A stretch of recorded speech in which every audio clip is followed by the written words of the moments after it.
Hey everyone, how's it going? So what are we doing now? Well, I'm going to finally show you adjusting valves. Where am I? I am at Snafu Performance, my buddy Rich's place. Hey everybody, how's it going? What's going on? And that's Sean. Hey everybody. So here we have a Chevy 350, and this motor is exactly the same as the one I did in the Impala, and you never got to see the valve adjustment on that one because I really screwed up that video. But anyway, so we're going to show you on this how to actually adjust the valves. We're going to show you the static adjustment, like when you first install everything, and we're going to show you a running adjustment too. So you get a little bonus by waiting. All right, cool. So hang on one second. Okay, so what we're going to do now is we're going to start adjusting everything. Rich is going to rotate the motor using a bar in the front. Yep. Now, this is an exhaust valve, this is an intake valve. How do you tell? The exhaust is directly lined up with the exhaust pipe. Intake is lined up with an intake port. Same thing here. There's no exhaust pipe here. So it lines up with an intake. You kind of can't see it because there's like an EGR block-off plate here. There's an intake port here. And here is an exhaust port. We're only going to do one valve. Now, we're going to do this the backyard way, so to speak. It's not really, this is the old school way of doing it, and this is the way it's always been done. You can follow the procedures to do it the way the manufacturer might recommend, but this way we'll get it done. So now, here you can actually see there is no play, very little, in the exhaust rocker. However, the intake rocker has quite a bit of play. The exhaust valve is just starting to open right now. Technically, you can adjust the intake valve now, but what we're going to do is we're going to rotate the motor over. So if you want to start rotating We'll bring it around, just demonstrate exactly so you see the valve is opening.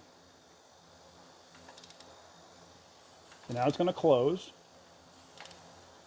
So now intake should start opening. Now, when intake is opening, hold on one second, Rick.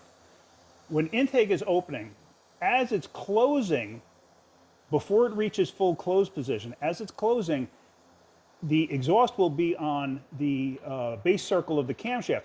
Then you can adjust this. You have some free play in it, but you're not at base circle yet. So go ahead, rotate it a little more. So now it's fully opened. Now it's starting to close and stop. So now this should be at its full point where you can actually adjust it. Now this was a running motor, so it's not a brand new cam. So the lifters are pumped up. But this is the point where we're going to adjust it. But we're going to start it all over. We're going to get it back to where it was before. We're going to start with the exhaust valve, and then we're going to go to we're going to start with the intake valve and then go to the exhaust valve. All right. So we're going to bring it around. Yep, he's going to rotate it. So now is where it should be firing. Keep watching for that exhaust. This is the exhaust. Just start pushing up on the rocker arm. That push rod's just going to move. And as soon as you see that lifter and push rod and rocker arm assembly start to go upward, that means that exhaust valve is beginning to open. Right there. It goes, right there. Stop. Now we adjust the intake. We can adjust the intake. All right, go ahead. On a small block Chevy, you're typically just going to need a 5/8 socket. This is a hydraulic cam. We don't need a feeler gauge for this. This is going to be done by feeling the movement and free play in the push rod assembly. So and rocker assembly. Rocker. So we're going to back this rocker arm off. And then, as you can see here, we can spin that. There's movement, and we can spin that push rod very easily right now. Well, we're going to slowly, without pushing pressure from the socket, make sure your socket's not leaning, giving you a false reading. You're going to give nice, even rotation to your nut as you spin the push rod in your fingers. Keep bringing it down slowly. And you can see he's rotating the push rod slightly. Right? And then you're going to feel a slight bit of resistance. And as soon as you feel that resistance on that push rod, right there, I can't spin that with my finger anymore. You're going to take your ratchet, your wrench, whatever it is you might be using, and we're going to go a half turn on this one. So you're going to bring that around to here. That's 1/2 turn. So that one is done. And that intake valve is now set. Perfect. So now, in case you're wondering too, you don't have to put any kind of a gauge on it or anything to tell that you turned it exactly a half a turn. Just eyeball it. It is not that super critical. because some people want to put a torque angle meter or something Right, on there. It's not that critical. Just a half a turn, you're perfect. Right, and we're typically you're aiming to preload your lifter about 20 thousandths. Yep. And that's based on your thread pitch. A half a turn is going to bring you down about that 20 thousandths with a 3/8 stud. Yep. And if you happen to lose one of the nuts on here, you have to get the correct type of nut that goes on there. These are self-locking type nuts. So if you just put a regular nut on there, it will back off and then you'll have a problem. Yep. All right, we're going to bring this around. You're going to see the exhaust is going to go to full open. Now exhaust is closing. Now intake is opening. And now intake should start closing.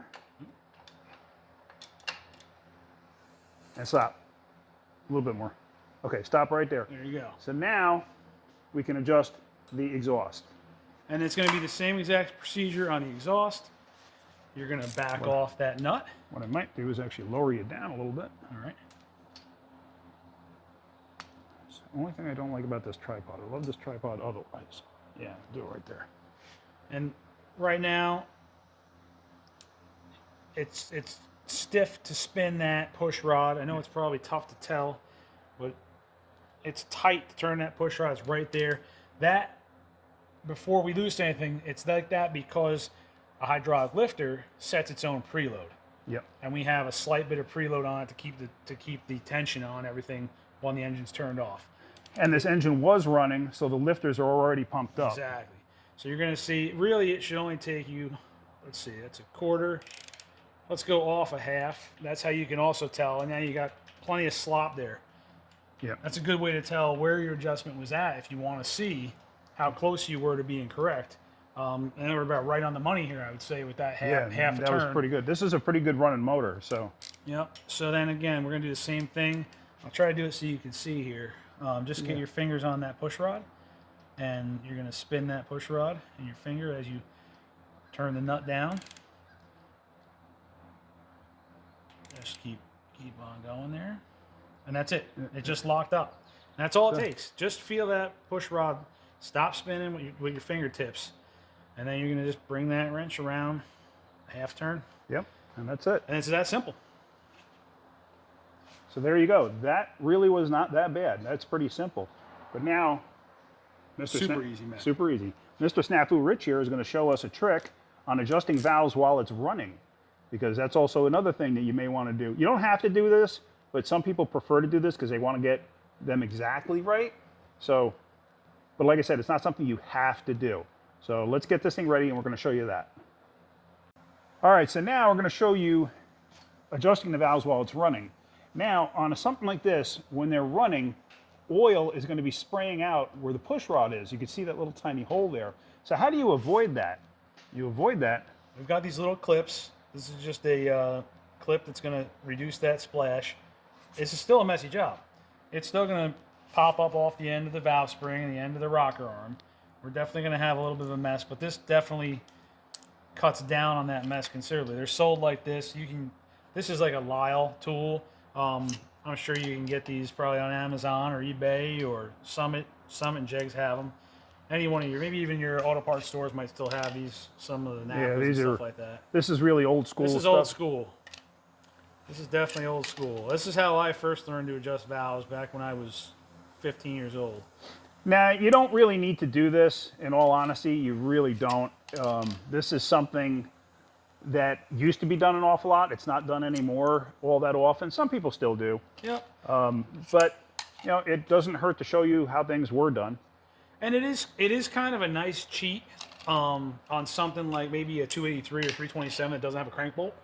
Oh, true. Yeah. And you can't get to the flex plate to turn it because maybe it's got a full bell housing on it. Yep. So rather than coming up with some way to be able to rotate the engine, you can do it this way rather than having to bump the starter 55 times, which you can do that. You know, that's another alternative as well, as you could bump the starter. Yeah, just keep bumping and it. keep bumping the starter. But this here, you know, this is tried and true. This works.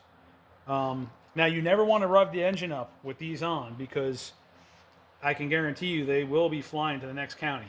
Yeah. Yep. Or down inside the engine. Yeah, and you don't want to do that. So basically what's going to happen now is going to start the engine up. You should be able to see oil flow. So what we got to do is got to hook these plug wires back up. We took them off to get to the valve covers.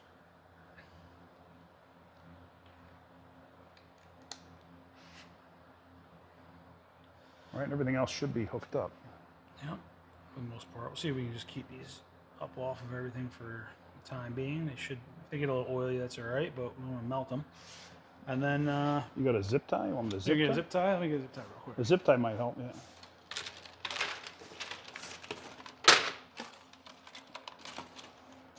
We're just going to zip tie. We want to save these wires, so we're just going to zip tie them out of the way here.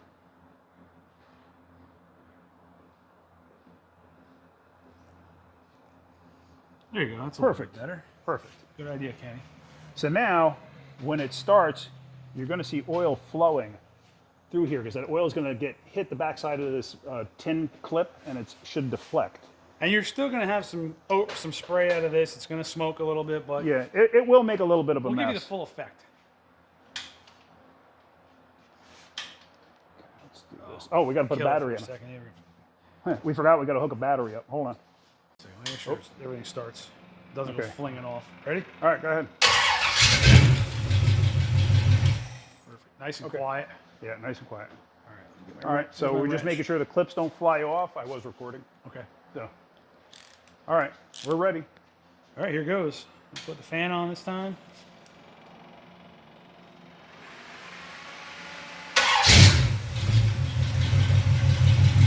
And as you can hear right now, it's very, hopefully you can hear it, it's very quiet. This valve train is extremely quiet. You can see some of the oil starting to run off. It's going to run off the edge of your rocker just like that. Well, let's go back here and we'll see. So there's that half turn. Now it should start tapping. Yep. And I don't know if you can hear it there. Hopefully you guys can hear it. There you go. Now we're going to bring this down. Bring our nut down until it stops ticking. Nice and slow.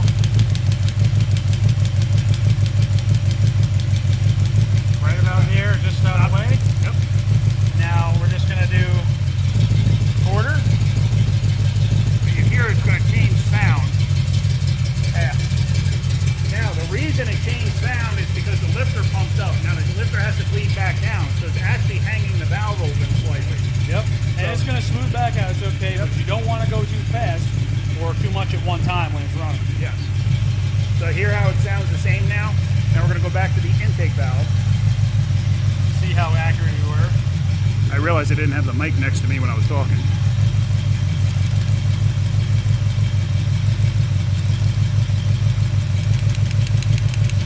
Yep. Sounds right on. Tapping. Tapping pretty clearly, right? Yep.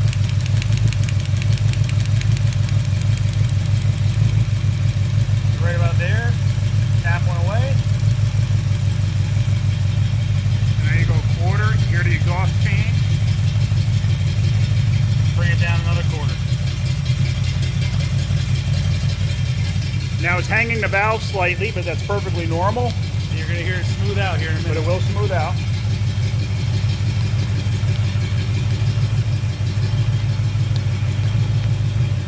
And there it goes, back to normal.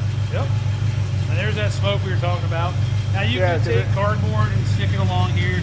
Some guys like to cut a hole in the top of the valve cover or drill individual holes. There's many ways you can do this. But just for sake of the video here, this is a really good representation of what's going on inside that valve cover and what's happening when you're making a valve adjustment. Exactly. All right. So perfect. Just wanted you guys to see that. So let's wrap this up. Because as you can see, we're making a mess. All right. So there it is. That's all done. Thank you, Rich, for helping out with adjusting valves and whatnot. No problem. It was my Here- pleasure. You know, it's doing this stuff is a lot of fun. I'm mocking these things up for this. I just can't wait to do some more. Maybe we can do something with an LS engine. I know there's no valve adjustment with an LS, but you know, maybe we can do something where we mock up an LS with a specific EFI system and Okay. just kind of show what it takes to do that, make it work. Oh, there's so many different possibilities. We got big blocks, we got small blocks. Oh yeah, let me show you. Well, actually, let me make another video and I'm gonna show you some other stuff. right. All right, guys. Hopefully you got something out of that. There's the valve adjustment that I did promise you way back when. That's it. So hopefully you got something out of that. If you did, hit that like button. If you could, please subscribe. Check out Rich's channel, Snafu Performance. I'll put a link in the description. I'll see if I can't link it up here or however you do that. Something else. Well, I'm gonna try it. I'll see if it works. All right, guys. Have a great day. Keep wrenching.